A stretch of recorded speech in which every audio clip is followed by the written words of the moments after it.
Bueno, continuamos la sesión con la presentación de la comunicación Lo que no se nombra no existe, habitantes del Palacio de Dos Aguas, 1843-1907, que ha sido el resultado de la investigación El Palacio de Dos Aguas como espacio doméstico, una mirada de género y clase. Es la primera vez que se presenta un poco los resultados de este proyecto. Y, como ustedes saben, ha sido realizado por Lilian Cuesta de Aviñón y Verónica Balsera Nieto. Lilian Cuesta de Aviñón ha estudiado Historia del Arte y Museología en l'École du Louvre y en el año 2005 ha obtenido la maîtrise en Histoire d'Art en París, en la Sorbonne 4. En 2005 accede al Cuerpo Facultativo de Conservadores del Museo de España y desde este año es responsable del área de difusión del Museo Nacional de Cerámica y Artes Suntuarias González Martí. En el 2011 realizó una estancia profesional en el Centre Georges Pompidou de París, colaborando con el equipo de comisarios de la exposición Dalí. En el 2015 comisarió la exposición Manuela Ballester en el exilio, la serie del traje mexicano. Es miembro del ICOM, del Comité Internacional de Museos, desde el año 2012 y de CECA, del Comité para la Educación y Acción Cultural del ICOM, desde el año 2015.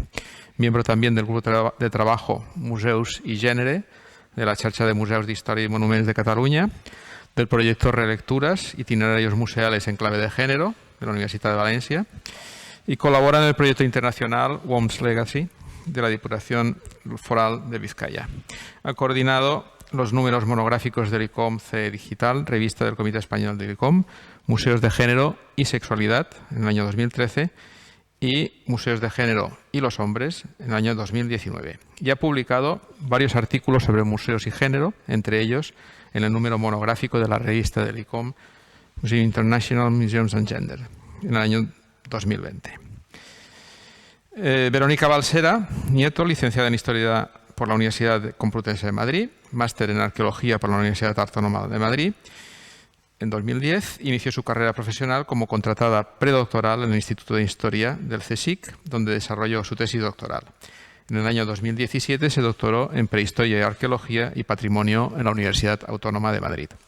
En el año 2018 ingresó en el Cuerpo Facultativo de Conservadores de Museos, en esta casa, por cierto, y ese mismo año realizó prácticas en el Departamento de Comunicación del Museo Arqueológico Nacional. Y en el 2019 se incorporó ya aquí al Museo Nacional de Cerámica como responsable del área de investigación.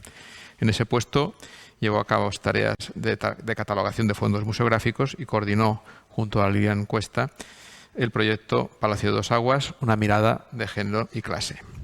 Actualmente es jefa de sección de la Dirección Adjunta del Instituto de la Juventud del INJUVE.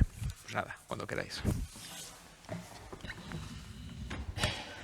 Bueno, muchas gracias, Jaume, por las presentaciones.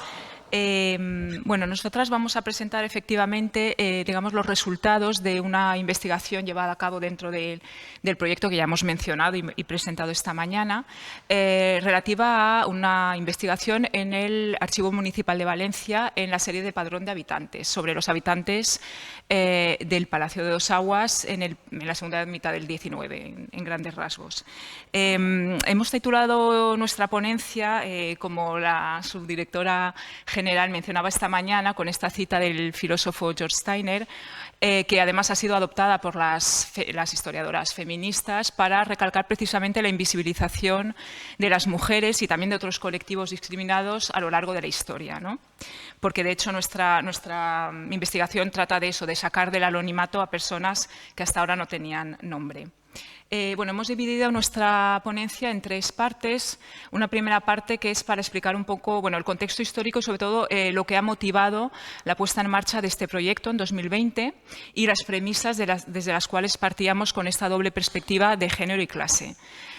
Una segunda parte dedicada a la metodología, cómo hemos procedido en este proceso de investigación, y una última parte con los datos que hemos sacado, ¿no? Qué es lo que hemos aprendido, qué información hemos sacado a partir de esta investigación, centrándonos luego en unos estudios de caso a tres niveles, digamos, un colectivo, una familia y una persona. Bueno, En este primer apartado no me voy a extender mucho porque el director del museo ya ha mencionado con todo lujo de detalles un poco la historia, ¿no?, de este palacio, pero sí que voy a volver muy brevemente para explicar el porqué, ¿no?, de este proyecto. Digamos que tenemos dos entidades distintas, lo que sería el Palacio de Dos Aguas, el inmueble, por una parte, y por otra parte esta colección formada por Manuel González Martí y por su mujer Amelia Cuñat. Dos entidades, digamos, independientes y paralelas que se unen en 1954 cuando se inaugura el Museo Nacional de Cerámica, formado a raíz de la donación al Estado español de la colección de González Martí.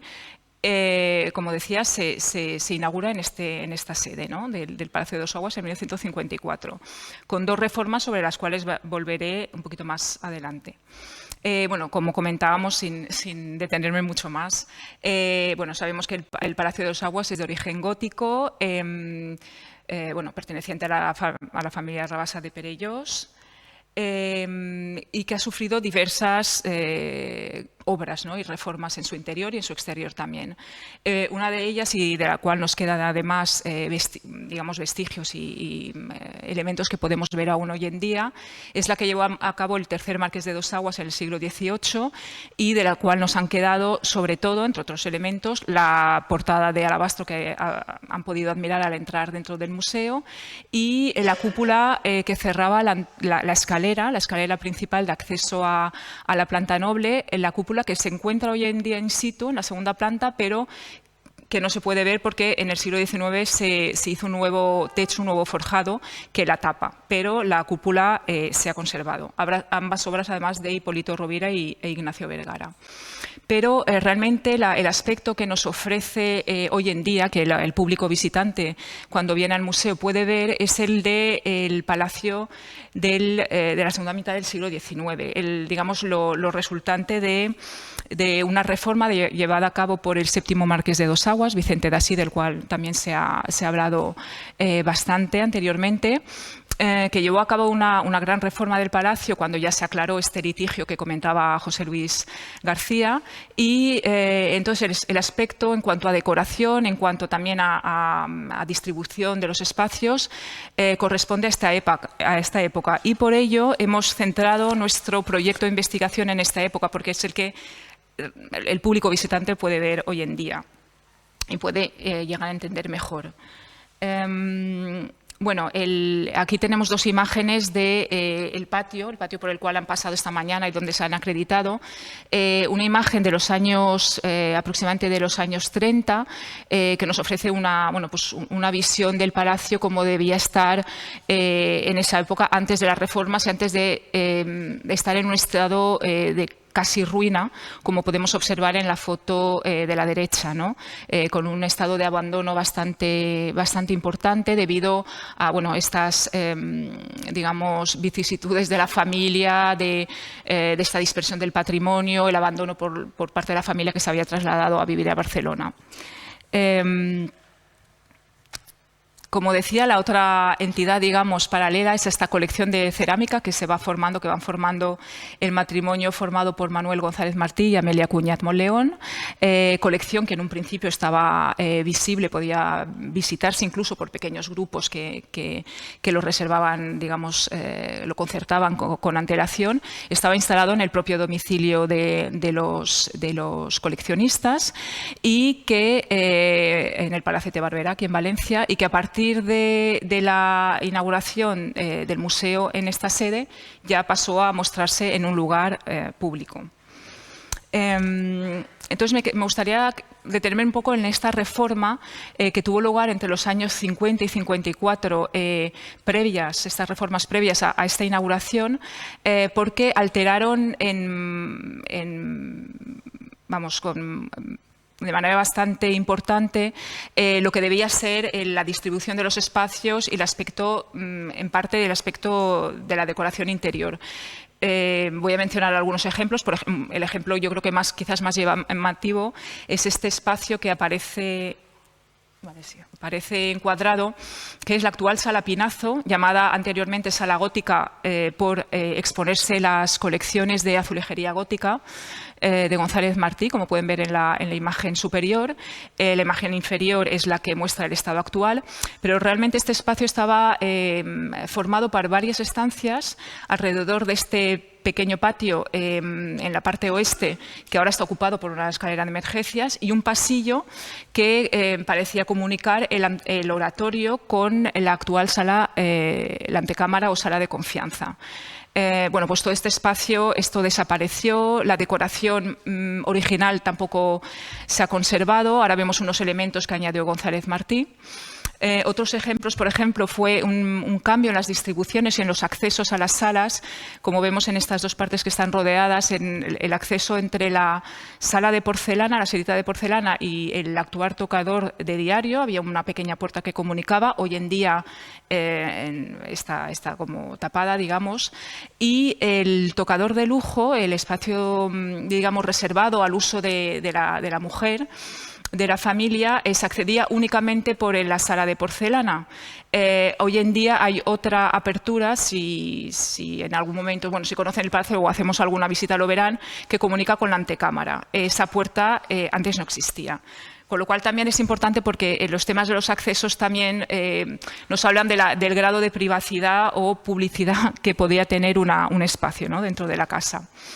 Bueno, pues otros espacios que han cambiado muchísimo son el patio de carrozas, en el cual, bueno, el suelo de adoquines fue sustituido por un terrazo, se cerró con un forjado. Ahí vemos dos imágenes que lo muestran, digamos, antes y después. La sala de la armería, de la cual también se ha hablado, con esta dispersión aparte de lo que es el patrimonio mueble, pero también esta sala, su decoración desapareció. Y otros espacios, las comunicaciones verticales muy interesantes que ha comentado Jaume Coll anteriormente, todas estas pequeñas escaleras que probablemente usaría el personal de servicio y que tampoco han sobrevivido, digamos, el antiguo invernadero o ser que estaba junto al comedor, los entresuelos del lado oeste que han sido han desaparecido o modificados en su mayoría, y en la segunda planta de la cual solo quedan, como ha comentado también el director, estos pavimentos en lo que sería antiguamente el archivo y la biblioteca del palacio. Aparte de esto, una vez inaugurado el museo, las salas se utilizaron como salas de exposición de la colección, como podemos ver en estas tres imágenes que nos hablan muchísimo, porque tenemos esta imagen del salón de baile, donde nos encontramos actualmente, digamos, antes de la compra, antes de su conversión, con el mobiliario original. Esta segunda imagen, con la museografía de González Martí, como pueden ver, repleto de vitrinas de cerámica, el mobiliario en parte expuesto, en parte desplazado, y una imagen de cómo está el salón de baile actualmente, con esta recuperación de la ornamentación, bueno, de los techos, las paredes y demás, y del mobiliario original. En los años 90 hubo otra reforma, como comenté al principio del todo, en la cual precisamente se recuperó parte, digamos, o sea, se recuperó se recuperaron los espacios, también se restauró muchísimo el palacio, pero digamos que el discurso seguía siendo un discurso centrado en cuestiones más estéticas o artísticas, y no tanto de la vida social o de la vida cotidiana de los habitantes del palacio. Por lo tanto, esto es lo que ha motivado precisamente este proyecto, que, como decía, empezamos en 2020. Este ha sido el punto de partida, precisamente el concebir, digamos, estos espacios no solo como contenedores de colecciones, sino como espacios que nos hablan de personas que habitaron aquí, de personas de distinto rango social, de hombres y mujeres, y también de niños, ancianos, personas adultas y demás. El objetivo principal del proyecto, por lo tanto, es generar ese nuevo discurso con esa doble perspectiva de la cual ya se ha hablado en múltiples ocasiones ya durante esta mañana, esa doble perspectiva de género y clase desde un punto de vista interseccional, para ser lo más inclusivos posibles. El periodo cronológico del proyecto se marca entre 1843, año del fallecimiento del quinto marqués de Dos Aguas, y 1907, que es el año de fallecimiento de Carmen Puigmoltó i Mayans, esposa del séptimo marqués Vicente d'Assí i Lluesma. Por lo tanto, está centrado en el matrimonio formado por Vicente d'Assí y Carmen Puigmoltó, hijos e hijas, además de todo el personal de servicio que vivía con ellos. Como he comentado, lo que es la investigación la hemos, digamos, centrado en dos ejes: los habitantes y las habitantes del palacio y los espacios del palacio, ¿vale? Para intentar reconstruir esa, digamos, esa historia perdida y que nos está contando. Todo esto con esta doble perspectiva de género y clase, añadiendo el tema de la edad, que es verdad que en el título como tal no está explicitado, pero que también queremos tener en cuenta porque, y creo que se ha comentado ya esta mañana, Soledad creo que lo ha comentado, el tema de la infancia es otro de los grandes olvidados, ¿no? Los niños y niñas que vivían, que sabemos que vivían porque en los datos del padrón nos han dado esta información. Y simplemente abordar algunos problemas que hemos tenido, bueno, que existen, ¿no?, a la hora de abordar esta investigación y que en parte José Luis García y Jaume Coy también han abordado, ¿no? Por una parte, el patrimonio inmueble no conservado, como se puede ver en el estado actual, todo lo que es planta baja y no totalmente, como hemos visto, y planta noble sí que ofrecen un aspecto bastante, digamos, fiel o de lo que debería ser el palacio en esa época. Pero todos estos espacios precisamente dedicados al personal de servicio, a las funciones más de mantenimiento del edificio, cocinas, caballerizas, almacenes, habitaciones del personal, todo esto nos ha conservado. Podemos tener algunos indicios de dónde estaban ubicados gracias a las excavaciones arqueológicas, pero ahí nos faltan muchos datos. Otro problema es, como se ha mencionado, el tema del archivo, que está en manos de la familia, de los marqueses de Dos Aguas, con los cuales hemos empezado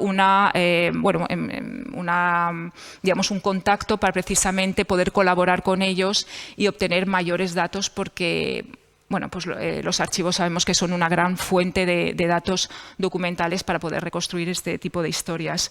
Y por otra parte, el patrimonio mueble, que como hemos dicho está o bien disperso, no localizado o perdido. Bueno, no voy a entrar en detalles porque José Luis lo ha mencionado con todo lujo de detalles, pero justamente, y ya no solo hablando del patrimonio mueble a nivel de obras de arte, ¿no?, y de la armería, sino todo ese patrimonio, todos esos objetos de la vida cotidiana, ahí sí que podemos darlos completamente por perdidos, y aquellas casas que sí que los conservan son, pienso, muy, muy escasas, ¿no?, y nos dan muchísima información sobre cómo sería la vida cotidiana.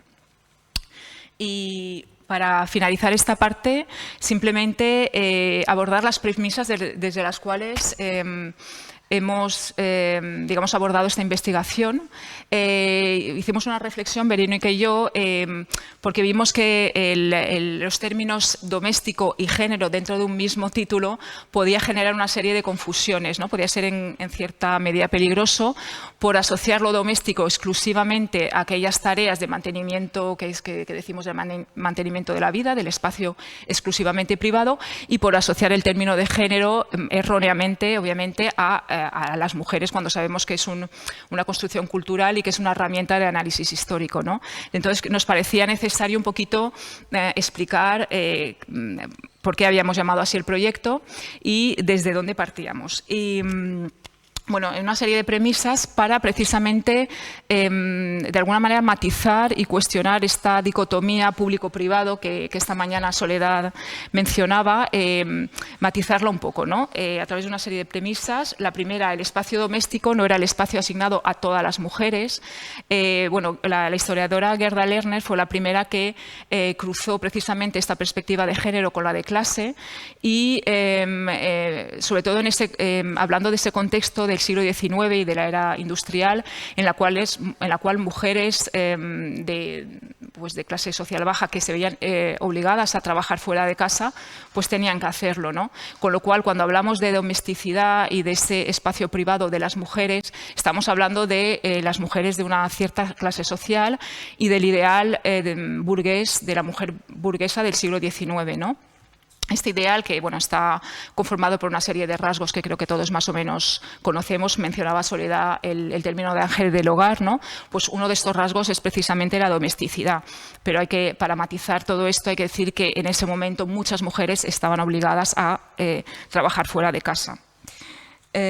Por otra parte, el espacio doméstico no es un espacio exclusivamente de la mujer, también lo ha mencionado Soledad esta mañana, son espacios donde convivían hombres y mujeres, son espacios donde habían espacios de uso exclusivamente masculino, de uso exclusivamente femenino, de uso mixto, espacios de sociabilidad para uno u otro género y también funciones diferenciadas en relación con la casa, ¿no? Esas funciones de dirección, de mantenimiento, quién hacía qué, ¿no? Entonces, esto también nos sirve un poco para matizar.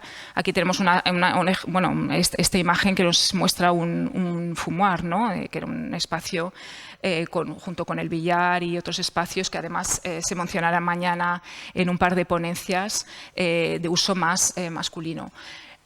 Otra premisa es que el espacio doméstico no es un espacio donde las mujeres solo realizaban tareas de carácter doméstico. También se ha mencionado, pero sobre todo un palacio como este había una gran actividad de carácter social, de carácter público. Justamente este espacio donde nos encontramos en un espacio, era el espacio social por excelencia, ¿no? Donde tenían lugar los bailes, que eran eventos sociales de gran importancia en el siglo XIX, con lo cual, y en el cual también participaban las mujeres de cierto rango social, obviamente. Entonces, las mujeres no solo hacían, estaban vinculadas al aspecto más privado, sino también al público, y no solo desempeñaban tareas ligadas al mantenimiento de la vida, sino también tareas de carácter intelectual en espacios, además, dedicados a ellos, como podía ser el boudoir, ¿no? Como vemos en esta imagen. La cuarta premisa es el espacio doméstico no es solo un lugar de trabajo no remunerado. Cuando hablamos de trabajo doméstico tendemos a pensar en el trabajo invisibilizado de las mujeres, en el trabajo no remunerado e infravalorado socialmente, pero el espacio doméstico también era un espacio, y por ejemplo, donde trabajaban personas, hombres y mujeres, con sus familias incluso, al servicio de los marqueses, y con lo cual están desempeñando un trabajo que estaba remunerado. Uno de los objetivos también del proyecto es precisamente estudiar pues, las relaciones, las jerarquías, incluso dentro del personal de servicio, las relaciones que podría haber entre el personal y la familia, los sueldos, cómo accedían a este tipo de trabajos, la procedencia, que eso sí que los datos del patrón nos han dado datos sobre la procedencia de estas personas que venían a trabajar aquí. Y, por último, la quinta premisa, y ya para rizar el rizo, es el trabajo doméstico no es inferior al trabajo del ámbito público. Como he mencionado antes, está esa dicotomía y esa infravaloración e invisibilización del trabajo doméstico, pero todos sabemos y todas sabemos que el trabajo, las actividades de mantenimiento de la vida son esenciales para eso, precisamente para vivir, ¿no? Todo lo que es preparación de alimentos, higiene, los cuidados de las personas mayores, los cuidados de las personas con necesidades especiales y de los niños y las niñas, la educación, todas esas cosas, esas tareas son esenciales, ¿no? Con lo cual ya no se trata solo de reivindicar a las mujeres dentro de otras funciones, de otros papeles que pudieran jugar, sino de cuestionar precisamente esos valores, esos criterios que nos hacen juzgar todas estas tareas de carácter ligadas, digamos, al ámbito doméstico como algo inferior con relación al trabajo desempeñado en el ámbito público. Sí. Todo este marco teórico que acaba de desarrollar muy bien mi compañera Lilian nos ha permitido sentar las bases metodológicas y, por qué no decirlo, también esos mimbres ideológicos que han construido los objetivos y la metodología del proyecto. No me voy a extender mucho porque ya se ha comentado, pero el objetivo inicial, el más grande principio, era el de reconstruir las biografías de los habitantes del Palacio de Dos Aguas. Pero esto no tendría ningún sentido si todas estas biografías, toda la historia de las personas que vivieron aquí, si no se conecta con el contexto histórico, en este caso de la Valencia de la segunda mitad del siglo XIX, y si eso no nos sirve para comprender, investigar y entender un poquito mejor cuáles fueron las relaciones sociales, las relaciones de género y las relaciones de clase. Bien, el punto de arranque de este proyecto es el año 1843, como ya se ha comentado. Entonces tiene lugar el fallecimiento del quinto marqués de Dos Aguas. Era una familia evidentemente muy conocida y evidentemente la prensa se hizo eco de este fallecimiento. Por ejemplo, en el Heraldo se publicaba: don Genaro de Perelló, marqués de Dos Aguas, conde de Alburter y de Plasencia, grande de España de primera clase, ha muerto en Roma el 24 de marzo a la edad de 56 años. Desde entonces hasta 1907, el fallecimiento de Carmen Puigmotó Mayans, que también se recoge en la prensa, no se lee muy bien, pero lo leo yo. En las provincias se publicaba: se halla enferma de gravedad la respetable señora doña Carmen Puigmoltó, marquesa viuda de Dos Aguas, hasta el punto de que le han sido administrados los santos sacramentos. Hacemos fervientes votos porque el Altísimo conceda a la ilustre enferma la salud perdida. El Altísimo no le concedió la salud perdida y falleció unos días después. Entre 1843 y 1907 tenemos prácticamente el arco cronológico de la segunda mitad del siglo XIX, que es un periodo muy interesante desde el punto de vista político, artístico, científico, etcétera. ¿Por qué es importante conectarlo con todo este contexto? Porque esta familia participó de todos estos procesos históricos, sociales y económicos. A nivel político, que normalmente suele ser lo más nombrado, se desarrolla todo el reinado de Isabel II. Se produce también la Revolución Gloriosa, que acaba con el derrocamiento de Isabel II y de su exilio. Vicente d'Así había sido nombrado senador vitalicio de ideología conservadora y, por tanto, cuando Isabel II se marchó de España, la familia de los marqueses también tuvo que exiliarse.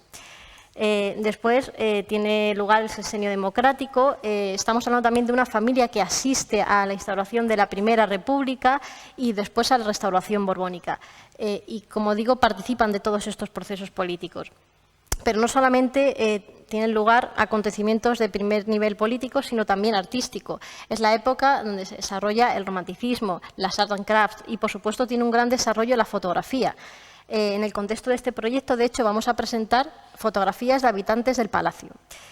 Desde el punto de vista científico, es el momento en el que se empiezan a desarrollar los primeros antibióticos, la pastilla de jabón, el método de pasteurización de la leche. Y estos no son ejemplos que hayamos escogido al azar, también tienen relación con cosas que vamos a comentar después. Y, por supuesto, la radio, la invención del gramófono, la locomotora, el avión. Estamos hablando de una familia que viaja, que pasa estancias en Roma, en París, etcétera. Desde el punto de vista social, con el desarrollo de la industrialización, la mujer se va incorporando de manera más masiva al mercado laboral. Y no olvidemos que en este palacio trabajan también muchas mujeres. Con lo cual, todos estos procesos hay que entenderlos porque la familia de los marqueses de Dos Aguas se insertan en todo este contexto. ¿Cómo hemos hecho esto? Bien, la primera fase fue realizar toda una serie de consultas al Archivo Histórico Municipal de Valencia, en concreto a la sección del Padrón.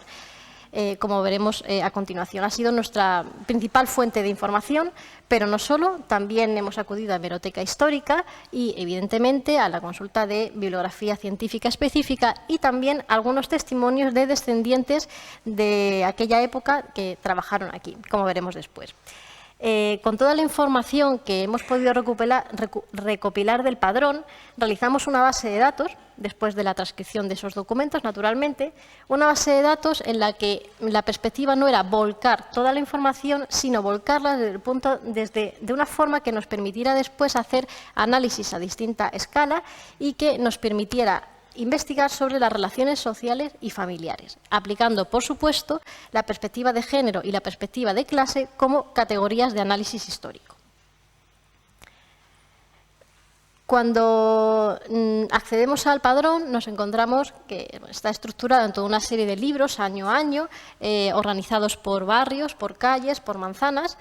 donde se van anotando uno a uno, registro a registro, cada una de las personas que están empadronadas en las distintas viviendas. Y junto a ese nombre se recoge el nombre, apellidos, la edad, fecha de nacimiento, estado civil, procedencia, profesión, el tiempo de residencia en Valencia, un campo especialmente importante porque no todas las personas que trabajaron aquí venían de Valencia, la mayoría sí, pero no todos.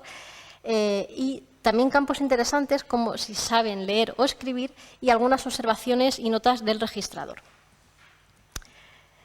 La consulta al padrón, por una parte, aparte de darnos mucha información para nuestro proyecto, nos ha permitido también analizar el padrón, la validez científica del padrón como fuente de información científica, porque ha evolucionado mucho, naturalmente. Los primeros años de la década de los 50 nos encontramos con algunos campos que son un poco problemáticos, tal vez imprecisos a veces, como la edad o el tiempo de residencia en Valencia. Resultaba muy curioso ver a una persona inscrita en determinado año que tenía una edad y, pongamos, 20 años y a lo mejor al año siguiente de repente tenía 25. Eso es un poco complicado.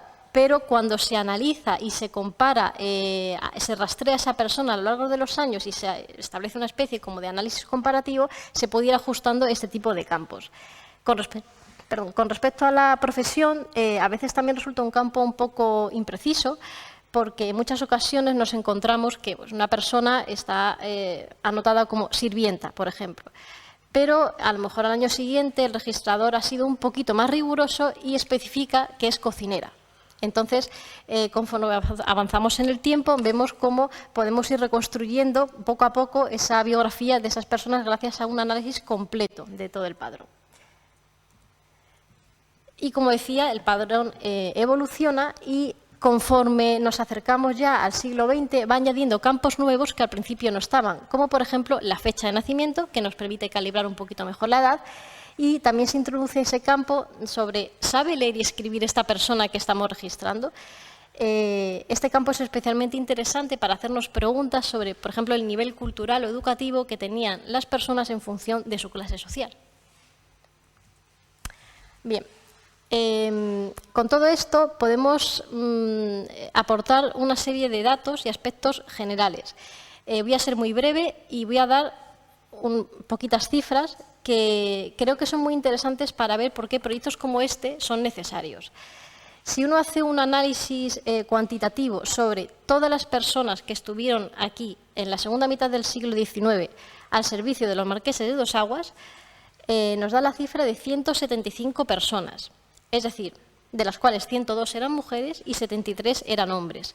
Es decir, hay que tener en cuenta que el núcleo familiar está formado por Vicente d'Assí, Carmen Puigmoltó y sus hijos. Es decir, comparativamente es un número bastante menor. Lo que quiere decir que el 91% de los habitantes del Palacio de Dos Aguas en la segunda mitad del siglo XIX habían permanecido en el anonimato hasta la fecha. Y, evidentemente, este personal de servicio es importante analizarlo, estudiarlo y conocerlo, porque sin este personal de servicio, los marqueses de Dos Aguas probablemente no hubieran tenido el prestigio y el reconocimiento que tenían. Y no nos olvidamos de los niños, las niñas y los adolescentes.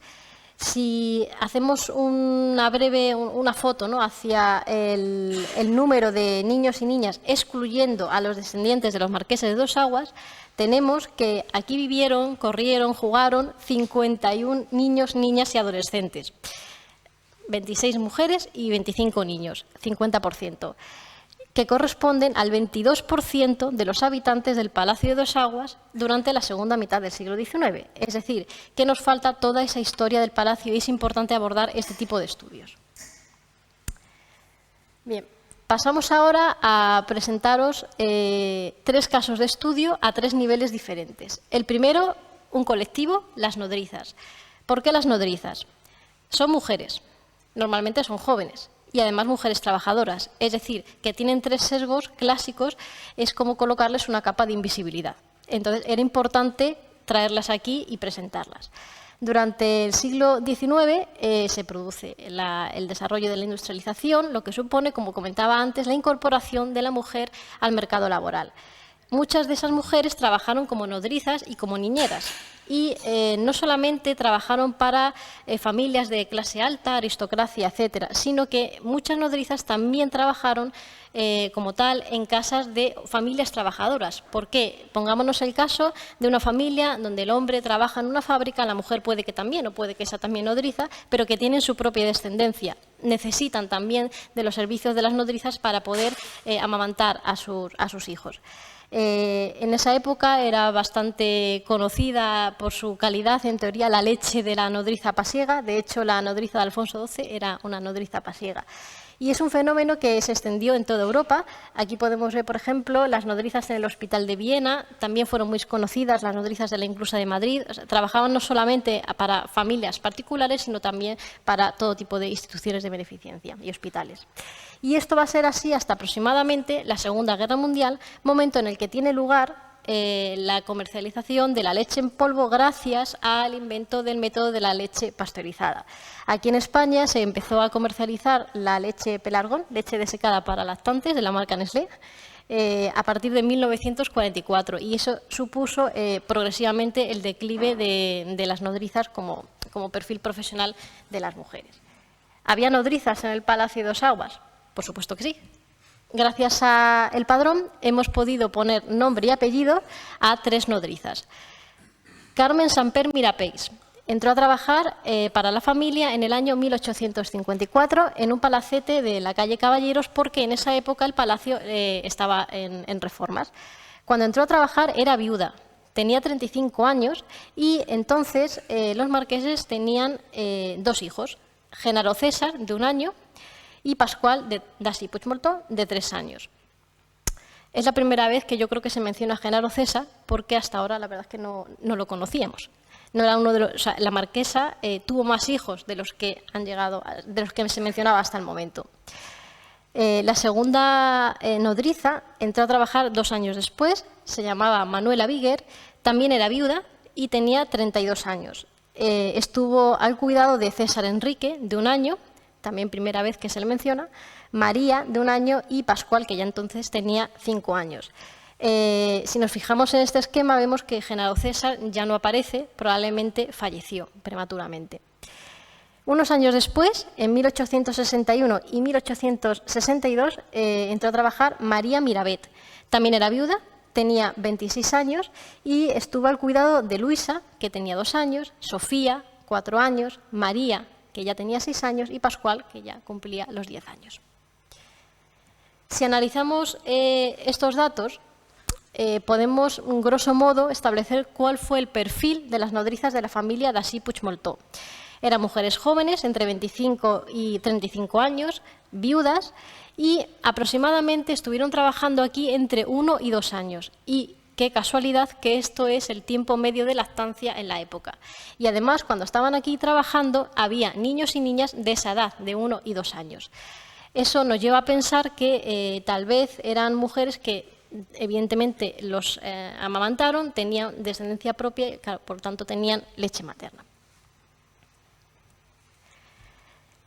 Si descendemos en un nivel en la escala, tenemos a una familia, la familia compuesta por el matrimonio Hidalgo Albert. Aquí introducimos un componente nuevo, que es la de los testimonios de los descendientes. Hace unos años llegó al museo una carta de un nieto del cochero y la cocinera que trabajaron aquí en los años 80 del siglo XIX. Evidentemente,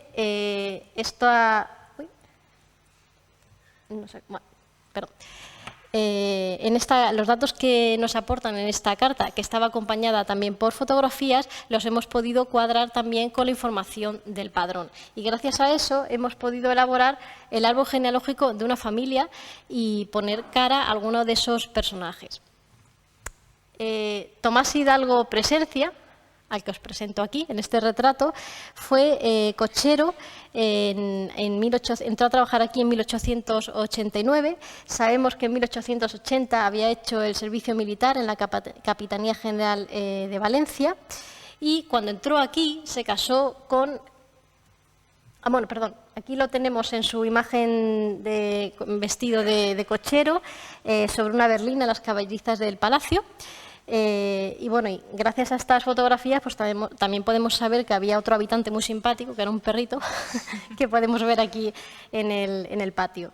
Tomás Hidalgo Presencia se casó con Margarita Albertolosa, que era cocinera.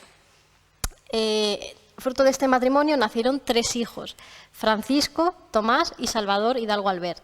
De 2 de ellos también, bueno, les podemos poner rostro, luego lo veremos. Aquí os presento a Margarita Albertolosa en una fotografía en la época en la que ella era cocinera. Era de Valencia, igual que su marido, y entró a trabajar en el mismo año aquí al Palacio.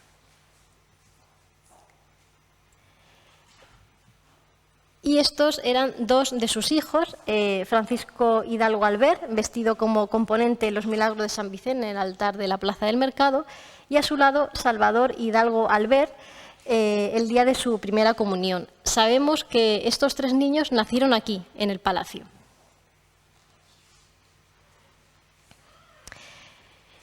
Y finalmente, para terminar, el último caso de estudio al que le tenemos mucho cariño porque es la primera biografía que logramos reconstruir gracias al análisis de los archivos. Se trata de Bárbara Comestrenco, que fue sirvienta de confianza de la familia Dassí Puigmoltó. Sabemos que nació en 1812 en Valencia y estuvo al servicio de los marqueses durante toda su vida. De hecho, sospechamos que, bueno, ella también estuvo al servicio del quinto marqués, el marqués anterior, y sospechamos que su madre también. Hemos localizado en los archivos a una mujer que se llama Josefa Trenco Muñoz y que trabajaba para el quinto marqués. Bárbara era personal de confianza y estuvo presente en todos los acontecimientos importantes de la vida de Vicente Dassí y Carmen Puigmoltó, hasta el punto que pudo acceder a toda una serie de, llamémoslo, lujos que otras sirvientas o criadas no pudieron. Sabemos, por ejemplo, que Bárbara les acompañaba en sus viajes al extranjero. Y ponemos aquí un ejemplo. En el Pensamiento Español se publicó en 1871 la siguiente noticia. Las señoras extranjeras residentes en Roma han regalado al Papa un magnífico pabelo o palio, completando el regalo que le hicieron el otro día las señoras romanas de una preciosa colgadura para el balcón del Vaticano. Una comisión de señoras le presentó el palio con un mensaje de amor y adhesión. Entre las firmantes tenemos el gusto de ver a las señoras españolas princesa de Piñavali, marquesa de Jabalquinta y marquesa de Dos Aguas. Dicen las señoras extranjeras residentes en Roma en 1871, es decir, era el momento en el que estaban en el exilio. Cuando consultamos el padrón referente a este año, vemos que en el palacio está empadronada la familia como dueña de la residencia y unas cuantas personas de servicio, muy poquitas para lo que suele ser habitual en esta casa, y entre ellas no estaba Bárbara. Sin embargo, Bárbara vuelve a estar empadronada aquí justo cuando llegan del exilio Vicente Dassí y Carmen Puigmoltó. Sabemos que Bárbara se había casado con Antonio Gijón Andreu, que fue ayudante de cámara de Vicente Dassí, y también sabemos que no tuvieron descendencia. Bárbara murió con unos 70 años, en torno a 1880, sin descendencia, vaya. Sin embargo, Bárbara solamente es una más de todas la gran cantidad de personas, de esas 175 personas que habitaron el palacio durante toda la segunda mitad del siglo XIX. Todavía queda mucho trabajo por hacer, queda mucho por investigar, como por ejemplo no podemos olvidarnos tampoco de la propia familia Dassí Puigmoltó, porque conocemos bastantes datos acerca de la vida del marqués, de Vicente Dassí, pero no conocemos tantos datos sobre Carmen Puigmoltó y, por ejemplo, su papel como madre, cuántos partos tuvo, por ejemplo, cuál era su relación con la infancia, etcétera. Por supuesto, el padrón ha sido una fuente de información muy importante y lo sigue siendo para el estudio de la infancia en las clases altas, y no solamente en las clases altas, también para el personal de servicio. Y queda además por estudiar la relación que hay entre todas esas personas con los espacios del palacio, donde vivieron, cómo se relacionaban, todos estos datos. Y en último nivel de análisis sería el análisis del palacio dentro del entorno urbano, porque, como todos sabéis, el palacio es un referente en la ciudad de Valencia. Pero todo esto no tiene ningún sentido si no pasamos a una siguiente fase, que es la difusión de los resultados. Sí, en efecto, creo que no lo hemos dicho, pero es un proyecto que tiene como dos vertientes, ¿no? La investigación necesaria para tener los datos, pero también la difusión muy importante de los resultados. Si esta información no trasciende al público que visita, no tiene ningún sentido, ¿no? Estas jornadas forman parte de esta estrategia de difusión, junto con las actas que se publicarán el año que viene, si todo va bien. Y aparte, todos estos datos, la idea, el objetivo, es que vayan enriqueciendo las actividades que ya existen, que ya estamos haciendo en el museo. Estoy pensando incluso en visitas teatralizadas, visitas temáticas, visitas guiadas, actividades educativas, y también probablemente nos den pie a diseñar nuevas actividades y materiales a partir de los datos que hayamos obtenido en la investigación. Y bueno, con todo esto, muchas gracias.